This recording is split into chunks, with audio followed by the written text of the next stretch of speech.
Nadamay pa ngayon sa init ng ulo ni Draymond Green itong si Kevin Durant nang sabihin mismo kasi ni KD na di hamak na mas malakas ang super team na nabuo ng Sixers ngayon sa paligid ni LeBron, Embiid, Jaylen Brown kumpara sa super team nila noon sa Warriors na may Green, Curry at Thompson. Pero mukhang talagang hindi sang-ayon si Green at Klay Thompson dyan kaya pinagtutulungan ngayon itong si KD online. Hindi sila natuwa sa sinabi na yan ni KD, nakisali pa itong si Stephen A. Smith na mukhang hindi rin pabor dyan. Pinagtawanan lang nitong si Smith yung sinabi na yan ni Durante. Sinabi kasi niyan nung huling beses nga raw na may tatlong 20 points scorer sa isang team. Sinabi ng lahat na unfair yun.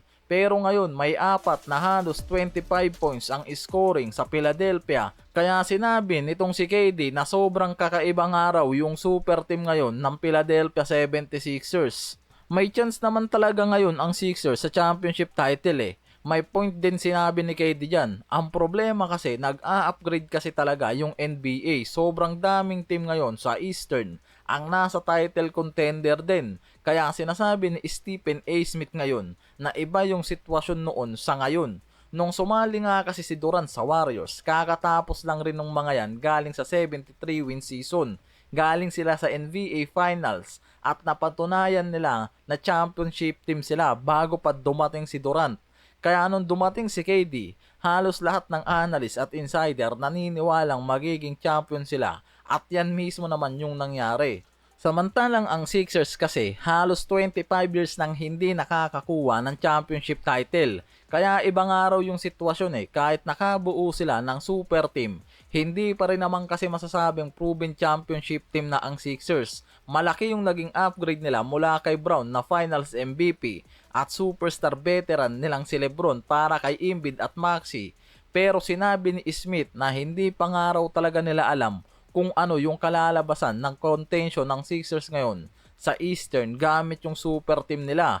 Malakas sa papel ang roster nila pero marami pa ring tanong kung magiging healthy ba si Joel Embiid ng buong season. Isa pa, kung paano nga raw paghahati-hatian yung opensa nila sa pagitan ni LeBron, Maxey, Brown at Embiid. At kung magiging maayos ba ang chemistry nila at kung talagang kaya rin nilang sumabay sa mga legit champion contender team. Isa pa, nasa Eastern din yung defending champion na Knicks eh. Kaya parang masyado pa nga raw talagang maaga para ikumpara ni KD ang Sixers sa Warriors dynasty noon. Pero kung chemistry lang rin ang pag-uusapan, ngayon pa lang mukhang nagkakasundo na yung core ng Sixers mula kay Embiid, Brown, Maxey at LeBron. Si Jaylen Brown nga nagbiro pa na mag-i-skydiving sila kung magcha-champion man sila.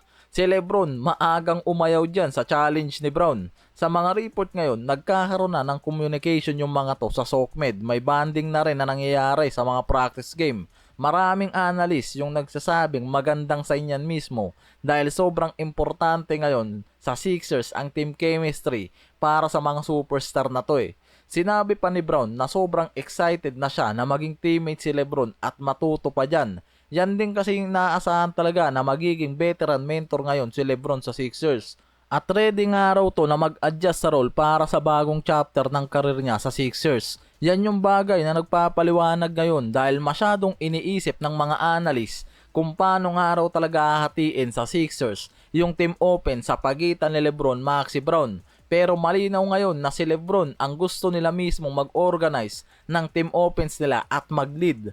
Sa ngayon kasi nakikita na ring magkasama sa workout itong si LeBron at Tyrese Maxey kasama yung NBA trainer na si Chris Johnson. Hindi ito yung unang pagkakataon na magkasama yung dalawang to ngayong off-season eh. Kaya nakikita na sobrang seryoso talaga itong si LeBron at Maxey na bumuo ng magandang chemistry sa backcourt para sa start ng training camp. May nabasa pa akong article, hindi ko lang sure kung legit yung source pero possible na si Dwayne Wade mismo naman ang mag-training kasama itong si BJ Edgecomb ngayong off-season. Parang yan din mismo yung request ni LeBron eh. Dahil kung magiging magandang araw talaga yung kombinasyon nitong si LeBron at Maxey sa Sixers, nakikita na lahat makikinabang talaga eh. Si Embiid mas magiging madali ang trabaho sa inside scoring, mas maraming open looks kay Jaylen Brown na mabibigay, kaya nakikitang mas magiging balanse talaga ang team offense nila na mismong magpapagaan lalo ng championship run eh. Kaya maraming analyst talaga ngayon yung naniniwalang isa ang Sixers sa malakas na champion contender ngayon kung magiging maganda at solid yung team chemistry ng super team na to eh. Si Embiid nasa 27 points per game, si Maxey nasa 28 points per game, si Brown halos naglalaro pa rin sa 29 points per game. Samantalang kahit bumaba ang scoring ni LeBron sa 20 points per game, isa pa rin kasi yan sa elite all-around players. Kaya sa papel, kita nga raw talaga na sobrang lakas ng offensive firepower ngayon ng Sixers. Kaya parang si Durant mukhang nakikitang yan yung difference sa Warriors dynasty nun nila Curry, Green at Thompson kasama siya na halos naglalaro lang rin kasi sa 20 points per game sila.